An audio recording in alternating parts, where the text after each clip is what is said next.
On va décortiquer ensemble un sujet fascinant. Pourquoi, dans le monde de l'IA, la course au toujours plus gros semble terminée? C'est un changement de stratégie vraiment majeur qui a redéfini toutes les règles du jeu. Alors, tout part d'une question que beaucoup se sont posées en 2025. On a eu GPT-2, puis 3, puis 4. Chaque version était une révolution. Et puis, d'un coup, plus rien. Pas de GPT-6. Pourquoi? La réponse, en fait, ce n'est pas un échec technique, non. C'est le début d'une ère complètement nouvelle pour l'intelligence artificielle. Et voilà, cette citation résume tout. L'époque des grandes démonstrations un peu tape à l'œil est derrière nous. Ce que les entreprises, les utilisateurs, bref, ce que tout le monde veut maintenant, c'est de la fiabilité, des coûts qui sont maîtrisés et de la constance dans les résultats. C'est ce changement de mentalité qui a tout provoqué. Mais pour comprendre comment on en est arrivé là techniquement, il faut aller voir ce qui se passe sous le capot. On commence par le contexte, ce que j'appelle le pari à plusieurs milliards. Pour vraiment saisir l'importance de la nouvelle approche, il faut d'abord comprendre à quel point l'ancienne était risquée et coûteuse. Le problème de base, il est assez simple à comprendre. Entraîner un grand modèle d'IA, ça coûte une fortune. Vraiment. On parle de centaines de millions de dollars juste en puissance de calcul. Et ça peut prendre des mois, parfois même des années. C'est un investissement absolument colossal. Et pour visualiser ça, regardez un peu cette chronologie. En l'espace de quelques années, la taille des modèles, qu'on mesure en paramètres, a littéralement explosé. On est passé de 1,5 milliard à presque 700 milliards. Chaque nouvelle version, c'était une augmentation exponentielle des coûts et de la complexité. Et c'est ça, le vrai problème. Lancer l'entraînement d'un nouveau modèle, c'était comme faire un pari à l'aveugle. On investissait des fortunes sans avoir la moindre garantie sur le résultat final. Ça allait marcher? Ça allait être performant? Personne ne le savait vraiment. Un modèle économique qui, vous vous en doutez, n'était pas tenable à long terme. Face à ce pari devenu intenable, la solution est venue des mathématiques. On a trouvé un moyen de prédire l'avenir, une sorte de boule de cristal mathématique. C'était la question à plusieurs centaines de millions de dollars. Comment est-ce qu'on peut savoir si un modèle va être bon avant de dépenser le moindre centime en calcul pour l'entraîner? C'était le saint graal de la recherche en IA.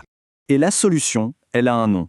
Les lois de mise à l'échelle ou scaling laws. En gros, ce sont des formules mathématiques qui ont été découvertes en analysant des tonnes et des tonnes d'expériences. Ces lois, elles permettent de lier la taille d'un modèle, la quantité de données qu'on lui donne et le budget de calcul à sa performance finale. Pour la première fois, le pari à l'aveugle n'en était plus un. On pouvait prédire le résultat. Cette nouvelle capacité de prédiction, elle a ouvert la voie à une véritable révolution dans la façon même de construire les modèles. Et ça nous amène à la différence entre l'IA dense et l'IA éparse. L'analogie de l'orchestre est parfaite pour comprendre. Un modèle dense, c'est comme si tout l'orchestre jouait toutes les notes, tout le temps, pour chaque morceau. C'est très puissant, c'est sûr, mais c'est un vacarme inefficace. Un modèle épars, c'est un chef d'orchestre intelligent. Il ne fait jouer que les instruments nécessaires au bon moment.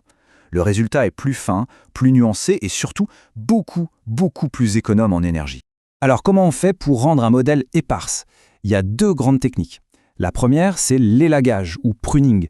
C'est assez intuitif, on coupe les connexions neuronales qui ne servent à rien, un peu comme on taille les branches mortes d'un arbre. La deuxième, c'est le mélange d'experts. Là, l'idée, c'est de créer plusieurs petits réseaux spécialisés, des experts, et pour chaque question, le modèle fait appel uniquement à l'expert le plus compétent. Et ce graphique, il montre à quel point c'est efficace. Regardez bien. Chaque courbe représente des modèles plus ou moins épars. Celles du bas, les plus claires, sont les plus éparses. Et qu'est-ce qu'on voit? Elles atteignent un meilleur niveau de performance. C'est ce qu'on appelle une perte plus faible, en utilisant beaucoup moins de paramètres actifs. C'est la preuve par l'image qu'on peut faire mieux avec moins. Ok, donc on a les modèles plus efficaces. Super. Mais ça a créé un nouveau problème. Comment on compare des pommes et des oranges? Il fallait unifier les règles du jeu. Le souci, c'est que les lois de mise à l'échelle qu'on avait pour les modèles denses ne marchaient pas pour les modèles épars. Et inversement. C'était comme essayer de juger un marathonien et un sprinter avec des règles complètement différentes. Un vrai casse-tête qui rendait impossible toute comparaison fiable. Et ces deux graphiques illustrent parfaitement ce chaos. On voit ici les prédictions de deux anciennes théories. Pour un modèle de taille à peu près similaire, l'une prédit une certaine performance et l'autre une performance complètement différente. Impossible de prendre une décision éclairée dans ces conditions. L'objectif des chercheurs est donc devenu hyper ambitieux. Trouver la loi de mise à l'échelle généralisée. Une formule unique, une sorte d'équation maîtresse capable de prédire les performances de n'importe quel modèle, qu'il soit dense, épars, élagué, bref, une seule loi pour les gouverner tous. Et ça, c'est le résultat. Le moment Eureka. Cette nouvelle loi unifiée a réussi l'impossible, tracer une courbe parfaite et prévisible là où il n'y avait que du désordre. Chaque petite courbe en U représente une famille de modèles. Et maintenant, elles s'alignent toutes parfaitement dans un cadre unique. La prédiction est passée du statut d'art à celui de science exacte. Et toute cette avancée scientifique nous ramène directement à notre point de départ. C'est ça qui a permis à toute l'industrie de pivoter vers une nouvelle stratégie, être plus intelligent et pas juste plus gros. En fait, le message clé à retenir, c'est celui-là. La science a transformé un pari de casino en un travail d'ingénieur de précision. Et c'est cette nouvelle certitude, cette prévisibilité, qui a donné aux entreprises la confiance de changer radicalement leur fusil d'épaule. Donc, pour résumer, si la course à l'IA a changé de nature, c'est parce que les règles du jeu ont changé. On n'a plus besoin de construire des monstres de plus en plus gigantesques en croisant les doigts pour que ça marche. Grâce à ces lois unifiées, on peut maintenant concevoir de manière intelligente des modèles plus petits, plus efficaces et donc plus fiables et moins chers. Et c'est exactement pour ça qu'on a vu arriver un GPT 5.2 stable et optimisé plutôt qu'un GPT 6 lancé à la va-vite.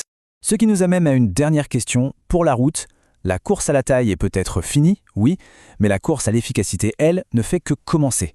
Maintenant qu'on sait comment rendre une IA plus intelligente sans forcément la rendre plus grosse, vers quoi va-t-on diriger toute cette nouvelle puissance? C'est une question ouverte et la réponse s'écrira dans les années à venir. Merci d'avoir suivi cette analyse.